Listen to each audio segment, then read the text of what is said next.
In previous lecture, we have started with the tablets and its introduction. In that, we have initially seen the various, we can say, advantages and disadvantages of tablets. Then we have studied various types of tablets. Means we have seen various classification of tablets, in which class different tablets are come. That tablets we have excipients we have seen. Okay. Now today we are going to learn about the tablet excipients. Now, what are tablet excipient? Initially we will look what is their role. Okay. The tablet excipients generally have their role is to ensure the tablets of specified quality and specified quality are prepared. The common types of tablets excipients are desired in the figure. Means which below figure you can observe the various types of we can say excipient you will require. First in the tablets, first one is a filler, then binder, disintegrants, glidants, antiadherents, flavorants, lubricants, sorbent, colorants and sweeteners. Okay, these are the various types of generally excipients, or we can say additives used in a tablets. What is their role? Actually, they ensures tablet to of specified quality is prepared. Means they will actually by using this excipient only we can prepare a tablet of specified quality. Without that excipients we cannot able to prepare a quality tablet. Okay. Now, in addition to drug, tablet contains a number of inert material known as additives or excipient.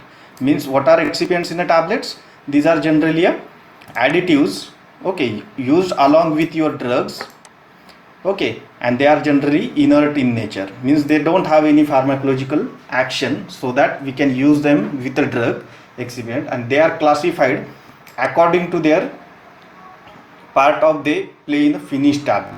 What is their role in that finished tablet? Depending on that, they are classified into two groups. The first group is contains excipient that help in imparting satisfactory compression characteristics. Means whenever we are going to compress our granulation, in that compression some excipient have participation, or they will impart satisfactory characteristics in that particular compression stage. That particular excipients comes under the first group, and these includes in that particular group comes as a diluents, binder, glidant and lubricants. Okay, they will generally used, or they are generally help in a they generally helps tablet during a compression. These are diluent, binder, glidants and lubricants. Okay, and the second group is to give additional desirable physical characteristic to finish tablet. Once tablet will get finished, after compression your tablets will get prepared, and after that prepared tablet, whatever the excipients we have added during compression, these will play the role. In that, generally examples are disintegrants, coloring agents, then flavoring and sweetening agent. Their role is after compression, and first role is in first group, their role is during compression. Okay.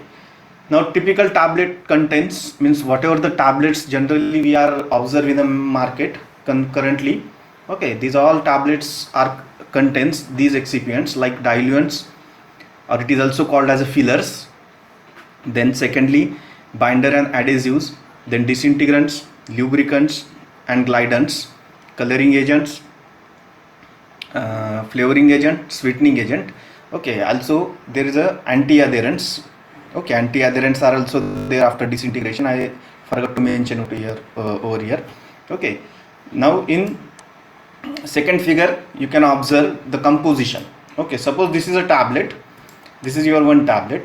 Okay, among these, suppose we consider this is 100% of tablet. Among this tablet, most of your suppose this part of is your active ingredient. Okay, whatever the part of active ingredient, near about same part of you will added in your tablet, that is a diluents or filler. Means whatever the quantity of ingredients, active ingredient, same quantity or more than that we can generally add in a tablet. After diluent, most amount is of your binders, then same amount of your disintegrants and lubricants, glidant, anti-adherents, and very less amount of your flavoring, coloring and sweetening agents. Okay, this is generally a composition of typical tablet. Now we will see the definition of each and every we can say tablet additives and what is their role in a tablets. Okay, now tablet excipients, all of you know that in previous slide we have seen various tablet excipients. Okay, now first we will look towards the fillers, or we also called it as a diluents. Fillers, such as a good example of filler is a lactose. Nowadays it is also used widely, that is lactose. A filler such as lactose is included too. The main role of filler is to increase the size of tablet. Okay, what is the main use of fillers? They increase the size of tablet, means they will increase the bulk of your tablet. Why this is necessary? This is necessary as the often amount of active ingredient is so tiny that the tablet would be too small to handle without it. Okay, means if you are preparing a tablet, suppose consider we are preparing a tablet of suppose paracetamol. In that paracetamol generally we have a dose of 500 milligram. Okay, and if you are compressing only 500 milligram of paracetamol, the tablet will become very tiny or very small, and that small tablets is also difficult to handle. For that reason we need to increase the bulk of our tablet, and in that case we are adding a diluents. Okay, tablet is a paracetamol is an example, but paracetamol, still the paracetamol is having highest dose, that is 500 milligram. But if we consider the drugs which are having dose in milligrams, like a cetirizine. Okay, in case of cetirizine we are giving just 1, 2 or 5 milligram of dose. In that case that tablet would not be possible without any diluent. For that reason the diluents are used in a tablets. Then secondly, binders. Now what is the role of a binder? A binder such as starch paste or HPMC, these are the popular binder nowadays also, is added. What is the role? To hold the tablet together after it has been compressed. Means when we are applying the compression force on a granulation, okay, that granules, when it will get converted into a tablet, that tablet shape should remain as it is. Means these tablet binders will get, the tablet granules will get bind to each other, and they will get bind to each other with the help of this binder. Without binder the binding will be very poor and your tablet will become very brittle. Okay, for that reason we need to use mostly the binder. Okay, they will also help your tablet from breaking down into separate ingredients. Okay, means if your tablet is breaking down, they will also help to minimize the effect of breaking of your tablet. Now disintegrants. Now disintegrants such as starch, again starch is used as a binder also, and it is also used as a disintegrant also.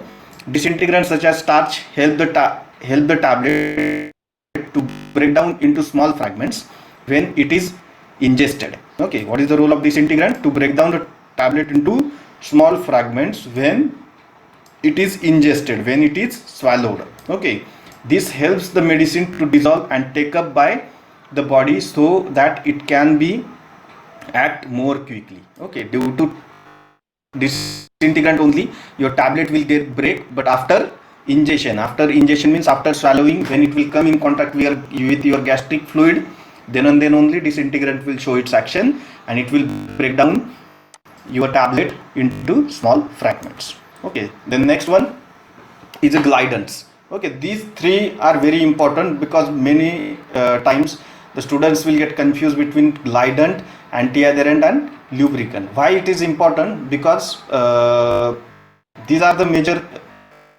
we can say excipient. They will play a vital role in your accuracy and dose accuracy of your drug. That is, firstly we will look towards the glidants.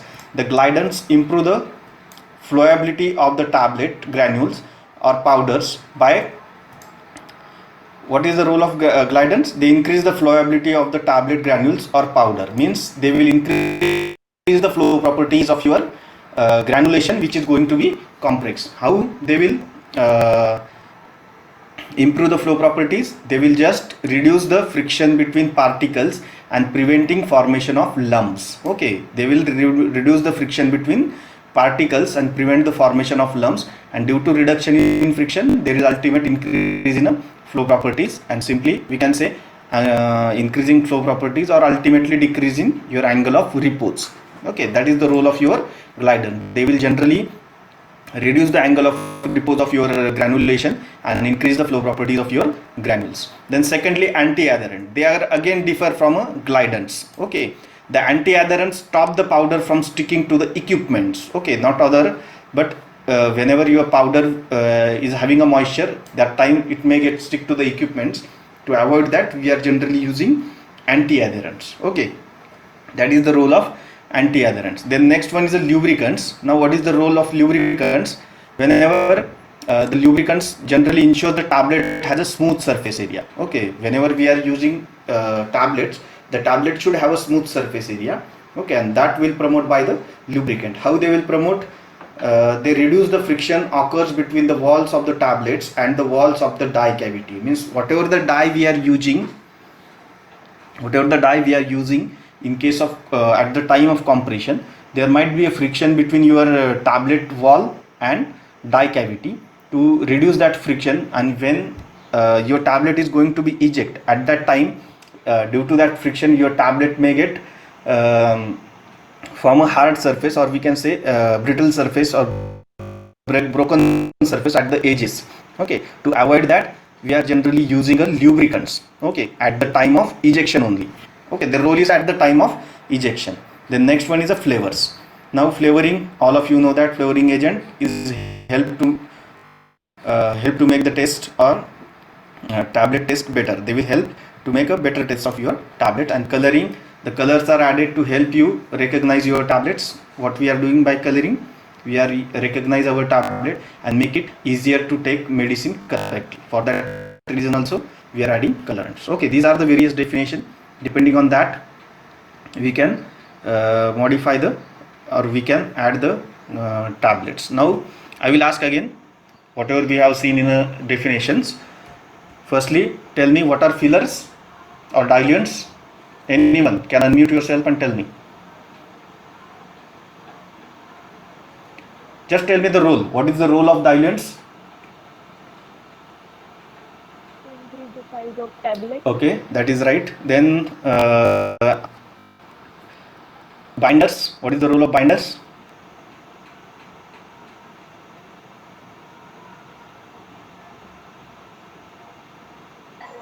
Binder is added to hold the tablet together after it has been compressed. Okay, then tell me anti-adherents. What is the role of anti-adherents?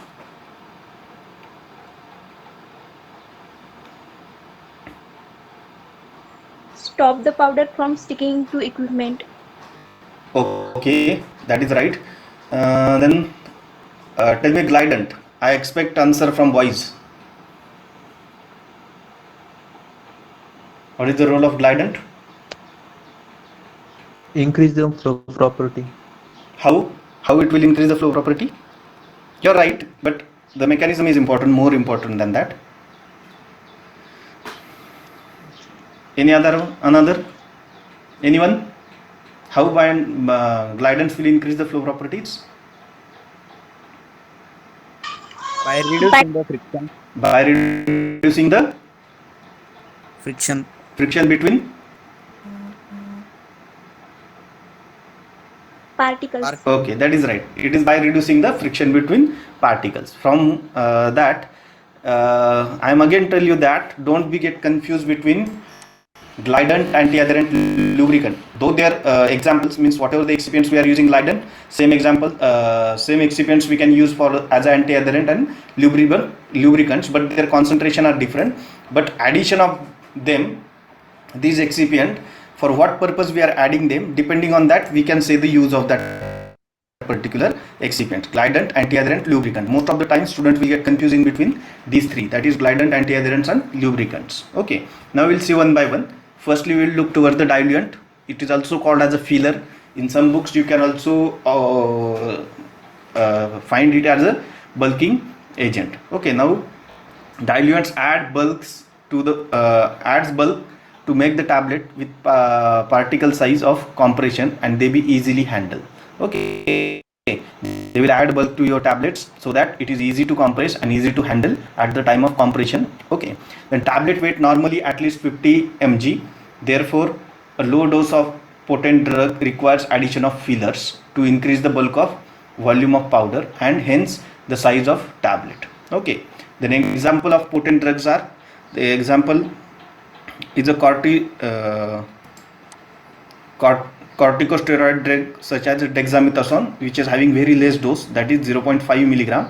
Okay, it is in a tablet. In that case, most of the part is of your diluents. Then second drug used to replace the thyroid hormone, that is levothyroid tablets. It is again having a dose far less than dexamethasone, that is 0.05 milligram per tablet.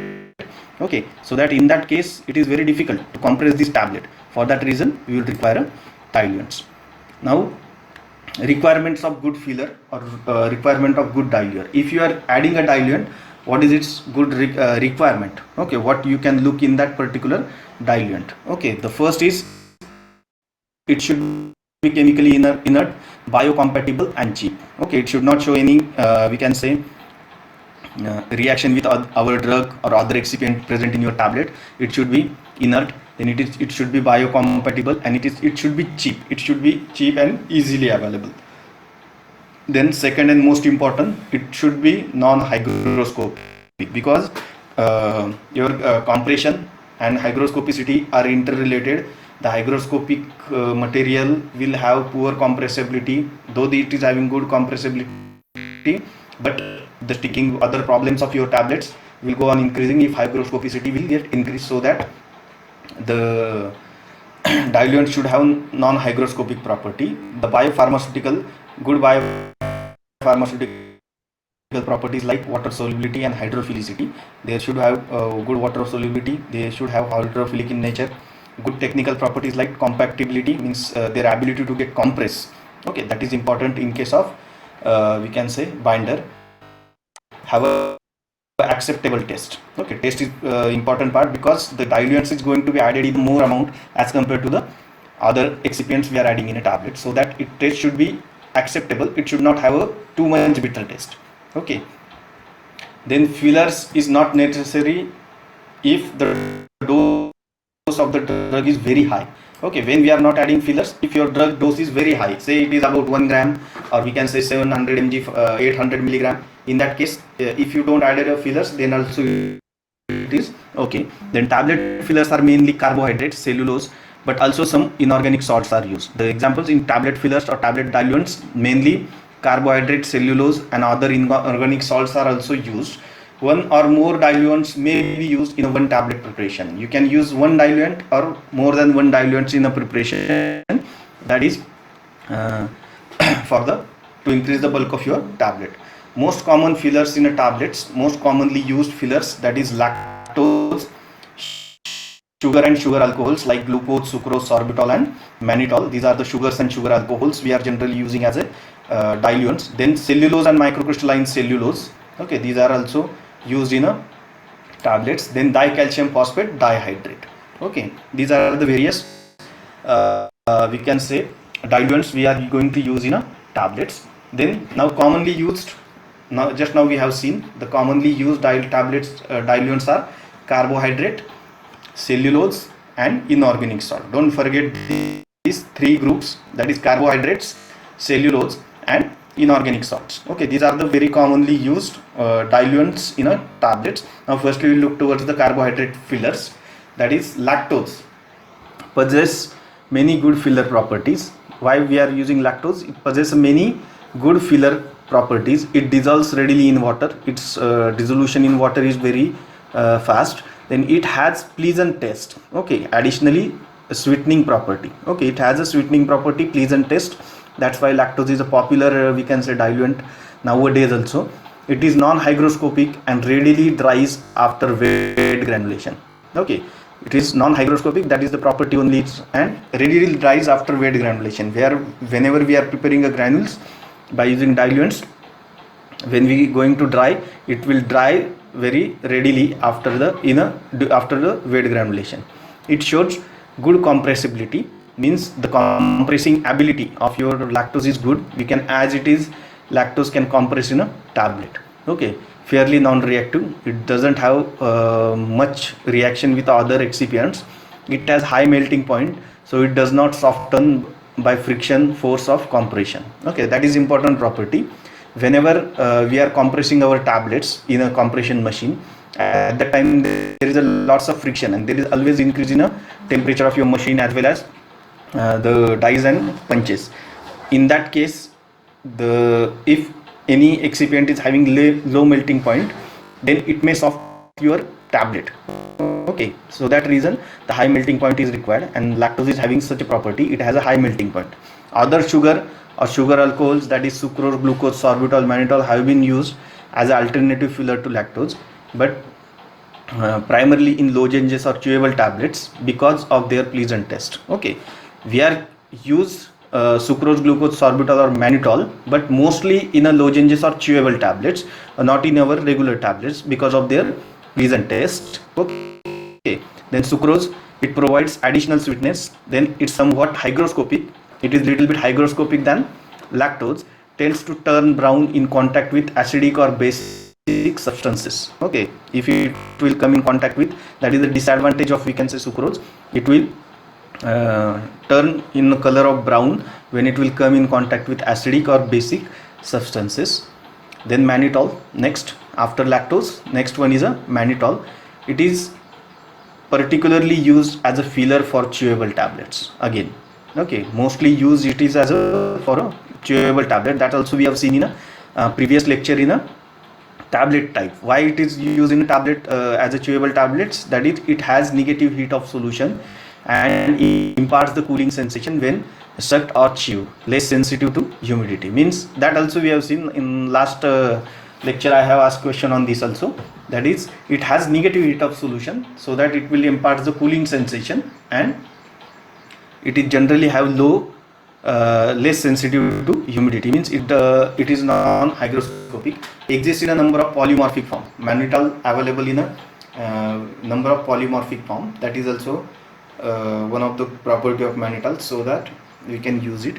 Then sorbitol, exists in a number of polymorphic crystalline form and also in a amorphous form. It is available in both crystalline as well as amorphous form. Then widely used in a sugar-free mints and as a vehicle for a chewable tablet. Means mannitol and sorbitol same, it is a replacement of lactose in case of chewable tablets for your diluents. Cold taste and good mouthfeel you will get after the sorbitol, forms a hard compact. Okay, the tablets whatever we are preparing by sorbitols are little bit a hard compact tablet. Then starches, sometimes derived from wheat, corn, rice and potato, plays important role as a diluent. It is also used in binders and disintegrants. Starches used as a diluent, disintegrants as well as binders, but they are for what role we are adding them, we need to specify that.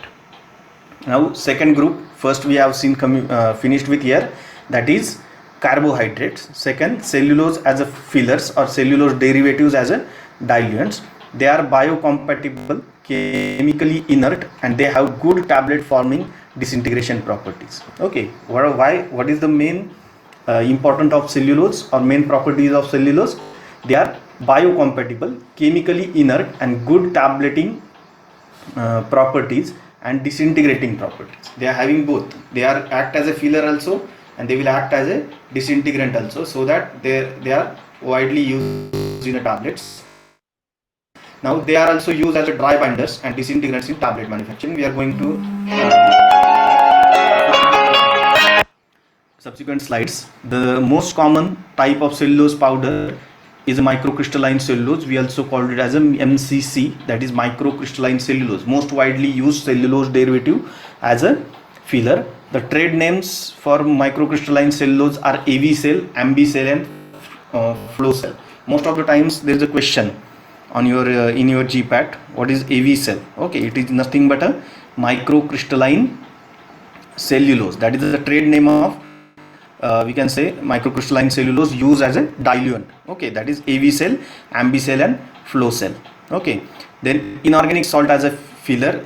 An important example is dicalcium phosphate hydrate. It is a water insoluble, non-hygroscopic but hydrophilic. Okay, that is easily weighted by water, and it is inexpensive and possesses a high degree of physical and chemical stability. calcium phosphate are highly alkaline and thus incompatible with the drug sensitive to alkaline condition. That is the disadvantage of dicalcium phosphate hydrate. That is the only inorganic salts we are using as a diluent.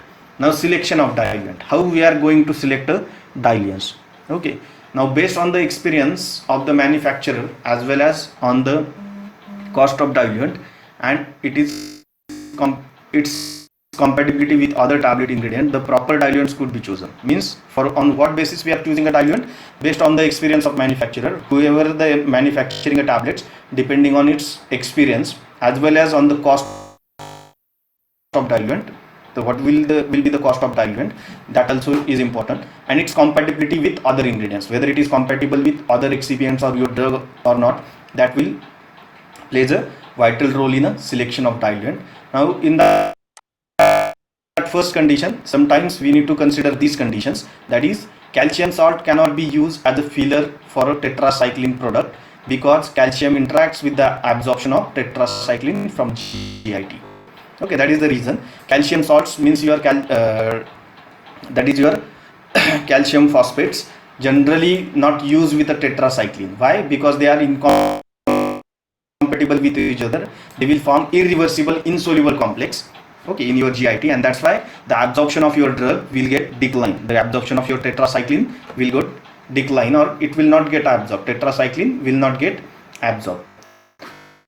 When drug shows low water solubility, it is recommended that water soluble diluents be used to avoid possible bioavailability problems. If your drug is having low water solubility, then water soluble diluents you need to be used to avoid the bioavailability problems. The combination of amines, bases and salts, the combination of amine bases and salts with the lactose in presence of alkaline lubricants result in discoloration upon aging. We have called it as a Maillard reaction. Okay, that you might have learned it in chemical incompatibilities in your first or second year. That is amine bases and salts, amine base or amine salts with lactose. We cannot use amine bases and amine salt with lactose, as it will result in the discoloration or yellow coloration of your product, so that it will be avoided. This particular reaction is called as a Maillard reaction. The next, this is all about diluents. Now secondly, we will start with the binders.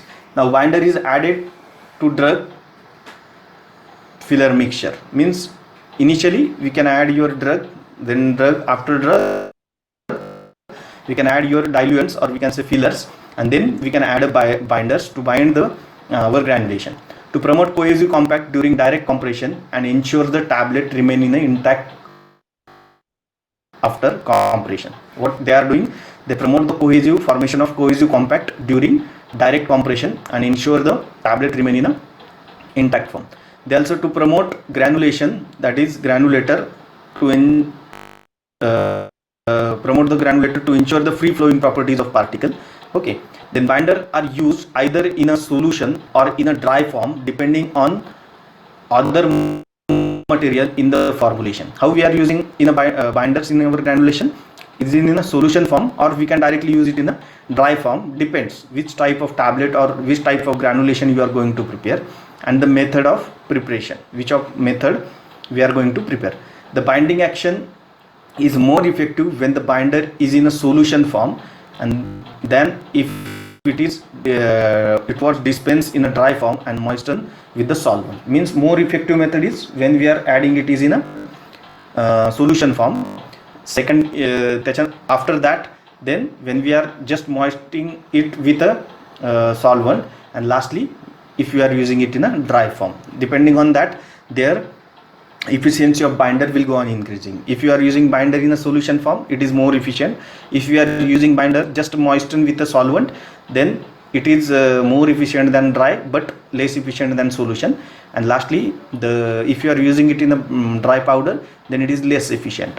Then material commonly used as a binder includes starch. This is the examples. Material used as a binders: the starch, gelatin, sugar as a glucose, and lactose only. The natural and synthetic gums like acacia, sodium alginate. Then cellulose derivatives like methyl cellulose, carboxymethyl cellulose. These are the examples of binders, or it is also called as adhesives. Now we will see the commonly used binders. Okay, now 10 to 20% solution of aqueous solution of corn, okay, that we can use as a binder. Then 25 to 50% solution of glucose is also act as a binder. Then sucrose we can use. Then molasses, that also used as a binder. Then 10 to 20% of gelatin solution, then freshly prepared and used while warm. Okay, we need to freshly prepare 10 to 20% gelatin. Then when it is in a warm condition, that at that time only we can use that. Natural gums like acacia. Then ethyl cellulose 5% solution, that is insoluble in water but dissolves in alcohol, or as dry binder we can use as a ethyl cellulose. It is widely used as a binder for a moisture sensitive material. If your material is moisture sensitive, then we can mostly use as a ethyl cellulose as a binder. And most commonly used in our simple tablets is the starch paste. Starch paste is most commonly used in a simple. It is prepared by dispensing corn starch in a cold purified water to make 10% wet by wet solution. Okay, we are dispensing a water to make a 10% wet by wet solution, followed by the warming in a water bath with continuous stirring until the translucent paste is formed. Means it is the same. Likewise, whatever the indicator we are preparing for your iodometric titration, at that time also you are preparing a starch indicator, starch paste. Okay, same paste we are preparing here, and that paste we can going to use as a we can say binder. The starch paste is not only useful as a binder but also as a disintegrant. That paste is not only useful for a binder but also it will be act as a disintegrant when we take that particular tablet and it will come in contact with gastric fluid. At that time it will play a vital role as a disintegrant, as during paste formation not all starch is hydrolyzed. Okay, why it will show the disintegrate? Because whenever we are preparing a starch paste, the whole starch is not get hydrolyzed, only the part of starch will get hydrolyzed, so that it will act as a disintegrant. Most recently used binders today with improved adhesive property as are polymers. Okay, these are all natural sources, but nowadays there are certain polymers are also used as a disintegrant. The examples are PVP, that is polyvinyl pyrrolidone, then cellulose derivatives like methyl cellulose, then carboxymethyl cellulose, you can also in short call it as a CMC, and the most popularly HPMC, that is hydroxypropyl methyl cellulose. Okay, this is where most popular in case of binders. Then HPMC is more dispersible in hot water and more soluble in cold water. Hence, in order to obtain smooth gel free from lumps, it is necessary to disperse HPMC first in a hot, almost boiling water with agitation followed by sudden cooling. Okay, that is the way of using HPMC. Okay, it is more dispersible in hot water, hence we need to prepare its solution in a hot water only. Important example for a dry binders are microcrystalline cellulose, that is MCC, and cross-linked PVP. These are the two binders most widely used as a dry binder, that is microcrystalline cellulose and cross-linked PVP. The next one is a disintegrant. Third group of we can say tablet additives or excipient is a disintegrant. What is the role of disintegrant? To facilitate the tablet disintegration, it means breakup when it contacts with the fluid in your GIT, and thus promote the rapid drug dissolution. If your tablet will get disintegrate, then there will be a rapid dissolution of your drug. Okay, if your tablet will not get disintegrate, the drug will not get dissolved in your GI fluid and it will not get absorbed. For that reason, it is very essential that tablet, when it will reach into your stomach or into your GIT, it will get break into particles. Okay, and its dissolution should start, and it will promoted by your disintegrants.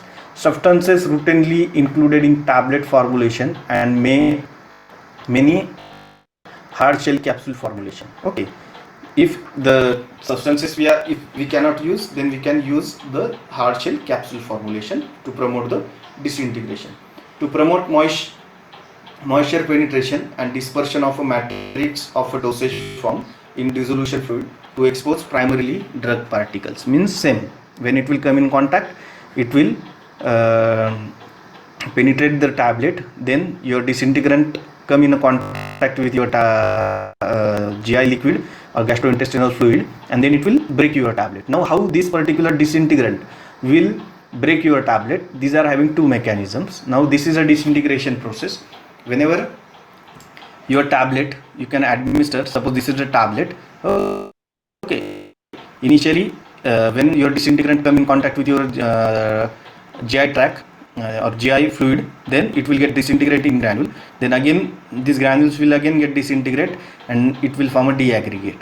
Okay, and then your drug will go in a solution, and from solution it will go on absorption from your GIT. Okay, this is the generally disintegration process. But how the disintegrating agents will promote the granulation, or will how the disintegrating agent will promote the disintegration of your tablets? That is by two mechanisms. That is, tablet disintegration may be critical to subsequent drug dissolution rate and satisfactory bioavailability. How the tablet disintegration play a vital role in your drug's bioavailability, that I am going to explain in this slide. That is, initially this is your intact tablet. Okay, then it will get disintegration in your GIT, forms granules. After granulation, these granules again get disintegrated, or we can say deaggregation in the GIT. Then it will form a primary drug particles. Okay, means at the same times, whenever your tablet we are inserting, at the same time tablet surface will start dissolution. Then when it will get disintegrates, the granules will start dissolution, and when primary drug particles will form, these drug particles will also start dissolution. Means your drug will start a dissolution after disintegration. After dissolution, drug goes in a solution form in your GIT fluids, and then drug will get absorbed, and after absorption, we can say absorption is nothing but drug is in the blood. Then drug is available in your plasma or systemic circulation. That is the process, and it is completely dependent on disintegration of your tablets in GIT.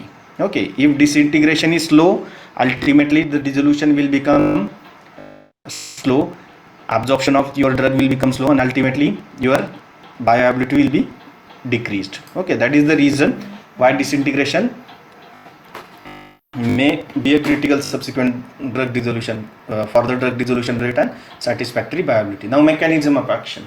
How this disintegrant will act as a, or will promote the breaking of your tablet? There are two mechanisms. First mechanism is that to facilitate water uptake. Now what is this? Okay, how they will facilitate water uptake? Okay, they act by facilitating the transfer of fluid, that is GIT, into the tablet pores. Okay, what is their role? When they will come in contact with GIT fluids, they will facilitate transport of this fluid to the tablet pores. Okay, whatever the pores present over the tablet, so that the tablet will break into fragments. An obvious example is surface active that makes the drug surface very hydrophilic, and thus promote the wetting of your tablet and solid, followed by penetration into the pores. An example is sodium lauryl sulfate. Okay, same way. Then other substances, example starch, may promote the fluid penetration by capillary force to suck water into the tablet. What starch will do? When it will come in contact with a GI fluid, it will suck water into your tablet. Okay, the spherical shape of the starch grains increases the porosity of the tablet, and thus promoting the capillary action, and starch will become a swell. After swelling, the pores will become more open, and the capillary action will, due to the capillary action, you have learned it in a surface tension, all of you know what is capillary action. Okay, this due to that capillary action, your GI fluid again enters into your core of your tablet. Okay, this is the first example, facilitate water uptake. Then second, rupture the tablet. The tablet rupturing can cause by swelling of disintegrant particles during absorption of fluid in GIT. Now in this example, most common example of this is starch. This is a starch, sodium starch glycolate, one of the disintegrant we are using. Okay, when it is in a dry state, you can observe its SEM, that is scanning electron microscope of starch. When it is in a dry state, it will looks like this, and then starch exposed to the moisture. When it will come in contact with any solvent moisture, then it will get swell like this. And if this swelling is going on, one point will come that this starch will go and burst. Okay, it will get burst, and due to that burst also your tablet will also get burst, or simply that bursting is nothing but a disintegration of your tablets. Now examples of disintegrants. The common disintegrants include starch and its derivatives, that is sodium starch glycolate. That is the just now we have seen the example of sodium starch glycolate. Then hydrolyzed starch. Okay, we are adding it during addition of your we can say diluent, that is hydrolyzed starch. The marketed name of brand name of hydrolyzed starch is the Primogel and Explotab. These are the marketed or branded name of hydrolyzed starches that is used as a disintegrant. Then cellulose derivatives, that is microcrystalline cellulose, sodium carboxymethyl cellulose, and cross carbamylose sodium. Then clays like Vigum, bentonite, that will also use as a disintegrant. Then alginates, that is cation exchange alginates, and lastly cation exchange resin. Okay, now first condition, the most traditional disintegrant in the conventional tablet is a starch. Example, potato, maize or cornstarch, we can use any starch. Its concentration as a disintegrant is up to 10%. We are use it as a disintegrant in a up to 10%. They swell in a water, causing tablet rupturing. That mechanism we have seen in a last slide, previous slide.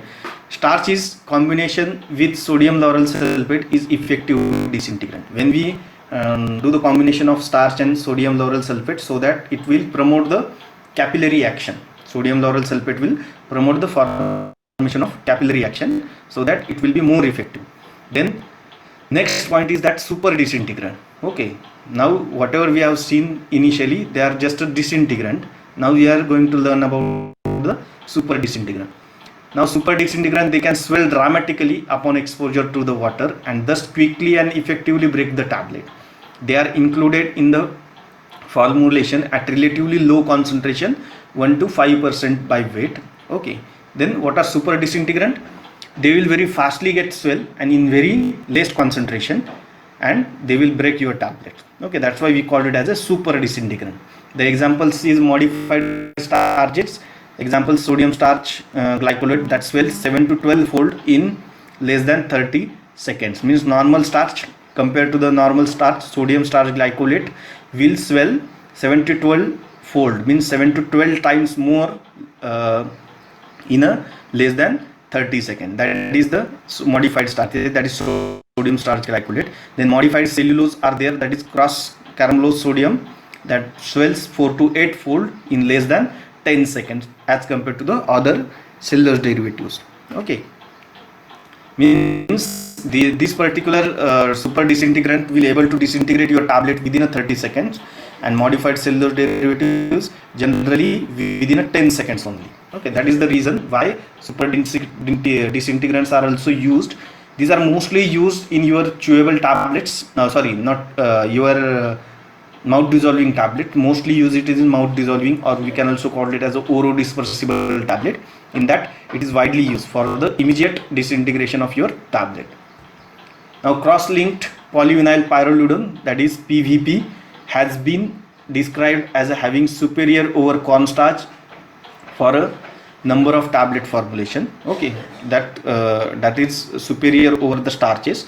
Vigum has shown to be more effective as a disintegrant in a sulfathiazole tablets when the most of the quantity is added after granulation and only small amount before granulation.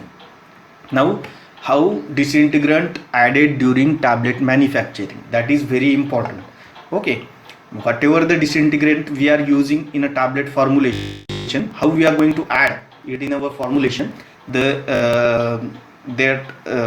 will going to be added by 3 different methods, or we can say generally 2 methods, that is extragranular addition. Now what do you mean by extragranular addition?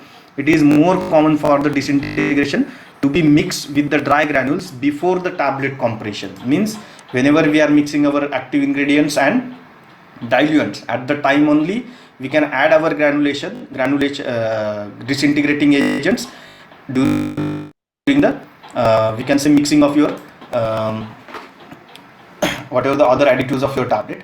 That's why we called it as a extra granulation. Means before we are going to start tablet compression. Okay, this process will contribute to an effective disintegration of tablet into small fragments, because the disintegrant is not completely get hydrolyzed. That is the reason this method is mostly used. Okay, second, intragranular addition. Okay, disintegrant can be mixed with the other ingredients prior to the granulation and thus incorporated into the granules. Means in this case, disintegrant we can mix it with other excipients and then drug, and then we can incorporate into the granules, and then we can compress the granules. Okay, it is before granulation compression, and it is at the time of granulation and compression. Then both intragranular and extragranular addition. Now in some cases we are adding disintegrants before granulation also, and at the time of compression also. Disintegrant may also be added in two steps. A portion is added to the drug diluent mixture, that is intragranular addition, and the portion is mixed with the dry granules before compression. Once granulation is completed, then we can again add a little amount of our disintegrant, and that will help. That is double disintegration of tablet. It will give you a double disintegrating agent of tablet, so that the rate of disintegration of these tablets, that is both intragranular extragranular addition, will be higher. This is mostly you can observe it in a we can say at preparing the granules at the mostly the starch with the starch as a disintegrant. In that case, we are adding half portion of starch as a in a diluents, and we are adding it is in another part is in a paste form. Okay, this is a both type, that is intragranular as well as extragranular. Okay, means in that extragranular addition of disintegrant before granulation, and in case of intragranulation, in this case we can form a granules, and after forming a granules we can add our disintegrant. Okay, these are the three we can say methods by which we can add a disintegrants in during our tablet formulation. Now next part, important part, we can learn it together, that is glidant, antiadherents and lubricants. They have overlapping functions. Glidants, all of you know that it will promote the we can say flow properties of your granulation. Example is colloidal silica. Antiadherent, reduce the sticking and adhesion of tablet granules. Powders to the faces of the punches dyes, or we can say machine. Example is magnesium stearate, talc, starch. Then lubricant, reduce the friction occur between wall of the tablet and the wall of die cavity when tablet is ejected. Example is magnesium stearate, waxes and talc. Then glidants, firstly we will look towards the glidant. They used in the formulation of a direct compression. When we are doing a direct compression, we are not preparing the granules, but we are going to directly compress our granulation, our powder. In that case mostly we need a granulation. They are also added to the granules before tableting to ensure the proper flowability of a tablet mass for high production speed. Okay, then examples of glidant, talc powder is most widely used.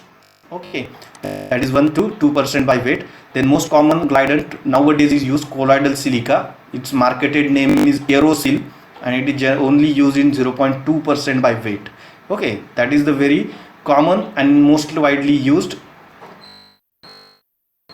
we can say glidant nowadays, that is colloidal silica. Marketed name of colloidal silica or branded name is Aerosil. Silica particles are very fine, so they adhere to the surface of other ingredients and improve the flow by reducing the interparticulate friction. They will adhere to other ingredients and reduce the particle friction. The magnesium stearate is mainly used as a lubricant, but also can be used as a glidant. Okay, last slide also we have discussed that these are togetherly. Sometimes antiadherent we are using, they are act as a glidants also, but the concentration is different. Okay, here we are using magnesium stearate in a less than 1% of concentration as a glidant. Then antiadherent, mainly powders, are prone to adhere to punches or sticking, or we can say picking, which is affected by the moisture content of the powder. Such adherents especially occur if the tablet punches having makings are symbols. In that case, if your tablet is having symbols making over your tablet surface, in that case there is a more sticking problem in the tablet. To avoid that, majorly we are using anti-adherent. Example is magnesium stearate, talc, and sometimes starch. Then lubricants are included in all tablet preparations. High friction during tableting can cause serious problems. Inadequate tablet quality, tablet fragmentation during ejections, means tablet will get break during ejection and may even stop the production. That is the main importance why we need a lubricants. They improve the rate of flow of the tablet granulation, prevent adhesion of tablet material to the surface of die punches, and reduce the interparticle friction and facilitate the ejection of the tablets. Means lubricant in another concentration will show you all the effect, that is of your glidants, anti-adherent, and as it is lubricant also. The lubricant should finely divided by passing through 100 mesh nylon cloth onto the granulation. Okay, whenever we are adding lubricants, it should be passed through the 100 mesh nylon, and then only it should be added in the granulation before compression. Okay, the examples of lubricants, example most commonly stearic acid and its stearic acid salts, that is sodium stearate, potassium stearate we can use. Then magnesium stearate is the most commonly used lubricant owing to its superior lubricant property. Less than 1% by weight we will require, that is magnesium stearate. Talc in a 5% concentration also we can use as a lubricant. Then waxes and hydrogenated vegetable oils are also used as a lubricant.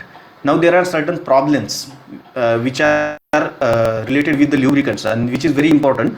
Many times it is also asked in a GPAT also, what is the problems with a lubricant. Okay, first problem is that they may reduce the tablet strength. Now how they will reduce the, due to their interference with the bonding between the particles during compression, because they are mainly hydrophobic. All lubricants are mainly hydrophobic and lubricating, and thus may counteract the role of binder. They will counteract the role of binder, so that your binder may lose its efficiency. So that use of lubricant concentration is very essential at the time of manufacturing of tablet. Secondly, they may retard the tablet disintegration and dissolution, such as magnesium stearate. Why? Because most lubricants are hydrophobic, and counteract the role of disintegrant. Due to that, they will counteract the role of disintegrant. To overcome these waterproofing characteristics, we can use sodium lauryl sulfate. It's sometimes included. We can use sodium lauryl sulfate to overcome the problem of tablet disintegration. Then alkaline metal stearates, like example is aluminum stearate, and the talc are incompatible with some drugs like aspirin, ascorbic acid. It is preferably to use hydrogenated vegetable oil or stearic acid with aspirin. In such a case, we cannot use talc as a lubricants. Then how to avoid this negative effect? Now if these effects are there, these three negative effects, how do we avoid this negative effect? First, minimum amount of lubricant is used. Means whatever the quantity of lubricants we are using, its amount will play a vital role, how much amount we are using. Then more hydrophilic substances suggested as alternatives, example surfactants and polyethylene glycols we can use. Then combination of hydrophilic substances may also useful, or you can do the combination of hydrophobic and hydrophilic substances. And fourthly, lubricants are added to the granules before compression in finely divided form. Means it should not be added during granulation. Okay, once you have completed your granulation, and before compression you just have to add your lubricants in a granulation, and you can mix it, and then we can go for the compression. Then coloring agent. Now all of you know that they are added to the tablet formulation to provide product identification and acceptable appearance. All the colorants used in a pharmaceutical must be approved and certified by FDA, that is Food and Drug Administration. If they have approved color, that colors only you can use in a tablets. Colorants are often accomplished during coating. Mostly we are used it in a coating, but sometimes we can use it in granulation also. but can also included in the formulation prior to the compaction. In the latter case, the colorant can be added as a soluble dye during a wet granulation process or insoluble lakes in a diet compression. Then lastly, flavoring agents and sweeteners, they are usually limited to chewable tablets and mouth dissolving tablets. Only in that case we are using flavoring agent and sweeteners. Flavoring agent, generally water soluble flavors, usually have poor stability. For this reason, flavor oils or dry powders are typically used. Oil flavors may be added to the tablet granule just before the compression, means not at the time of granulation, just before the compression. Why? Because they are sensitive to the moisture and volatilization upon heating during drying process. That's why we can add it just before the compression. Since the interference with flowability and compressibility of granules, minimum amount of flavoring agent, that is less than 0.5% of granulation, is used to avoid negative effects of tablet characteristics. That is the use of flavoring agent. Now sweetening, some sweeteners may come from the diluents, that is example lactose and mannitol that we have seen. Then artificial sweeteners such as saccharin and aspartame may also included. Saccharin has unpleasant aftertaste, means whenever we are taking saccharin, after some times your mouth will become bitter taste. We also called it as a bitter aftertaste. Okay, that is the problem with the saccharin. And aspartame is unstable in presence of moisture and heat. That is the problem with aspartame. And aspartame use is also limited because aspartame is carcinogenic. Okay, it causes a cancer, so that its use is also limited in a tablets. Now example, saccharin is about 400 times sweeter than sucrose, but it has bitter aftertaste that we have discussed just now. Then which can be minimized by the addition of 1% of sodium chloride. Aspartame is about 180 times sweeter than sucrose. Now this is all about the tablet excipients we have used. Whatever the lecture we are taking in this particular online session, I am recording all these lectures, and this lecture is again available on my this YouTube channel. I am going to upload all of our lecture, whatever the lectures we have conducted up till now. I am going to add it on my this YouTube channel, that is AAA Pharma Tutorials.